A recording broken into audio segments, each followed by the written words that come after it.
Do you know many people are having trouble with operating their rear wiper? Don't worry. In this video, we'll show you how you do this.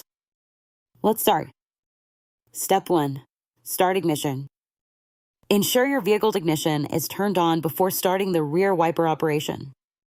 Step 2. Find stalk.